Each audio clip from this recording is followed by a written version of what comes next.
ഇത് ഇൻവെസ്റ്റ് ചെയ്ത തുക വിഡ്രോ ചെയ്യുമ്പോൾ ഒരൊറ്റ പൈസ ടാക്സ് കൊടുക്കാണ്ട് എങ്ങനെ യൂസ് ചെയ്യാന്നുള്ളത് ഞാൻ പറഞ്ഞുതരാം. നമ്മൾ പലവരും മ്യൂച്വൽ ഫണ്ട്സിലും സ്റ്റോക്സിലൊക്കെ ഇൻവെസ്റ്റ് ചെയ്തിട്ട് കോടികൾ ഉണ്ടാക്കുന്ന സ്വപ്നം കാണുന്നവരാണ്, അല്ലെങ്കിൽ കോടികൾ പലരും ഉണ്ടാക്കുന്നുമുണ്ട്.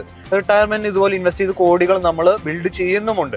പക്ഷേ ഈ കോടികൾ അവസാനം ബിൽഡ് ചെയ്തിട്ട് ഇതിന് ലക്ഷങ്ങളോ കോടികളോ വേറെ ടാക്സ് കൊടുക്കേണ്ടി വരുന്ന ഒരു അവസ്ഥ ആലോചിച്ച് നോക്കിയാൽ, നമ്മൾ ഇൻവെസ്റ്റ് ചെയ്ത പണം നമുക്ക് എത്ര ലാഭം കിട്ടുന്നോ അതിന് നമ്മൾ long term capital gain tax ആ സമയം നമ്മൾ ഗവൺമെന്റ് കൊടുക്കാനായിട്ട് ബാധ്യസ്ഥരാണ്.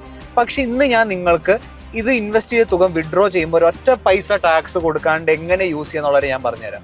അതായത് ഇൻകം ടാക്സിന്റെ സെക്ഷൻ 54F പ്രകാരം നിങ്ങൾ ഇതുപോലെ ഒരു പണം ഇൻവെസ്റ്റ് ചെയ്തിട്ടുണ്ടെങ്കിൽ ക്യാപിറ്റൽ ഗെയിൻ ഉൾപ്പെടെ നിങ്ങൾക്ക് റിട്ടേൺസ് കിട്ടുകയാണെന്നുണ്ടെങ്കിൽ ആ പണം മൊത്തമായിട്ട് ഒരു സ്റ്റിപ്പുലേറ്റഡ് ടൈമിനുള്ള, അതായത് ഒരു 2 or 3 yearsനുള്ളിൽ ഒരു റെസിഡൻഷ്യൽ പ്രോപ്പർട്ടിയോ അല്ലെങ്കിൽ റെസിഡൻഷ്യൽ വീട് മേടിക്കാനോ അല്ലെങ്കിൽ പണിയാനായിട്ട് ഈ പണം യൂസ് ചെയ്തതായിട്ട് നമ്മൾ കാണിച്ചു കഴിഞ്ഞാൽ ഈ പണം 100% ടാക്സ് ഫ്രീ ആയിട്ട് നമുക്ക് ഈ പണം യൂസ് ചെയ്യാൻ പറ്റുന്നതാണ്. ഇതിനെപ്പറ്റി എത്ര പേർക്ക് അറിയാമായിരുന്നു?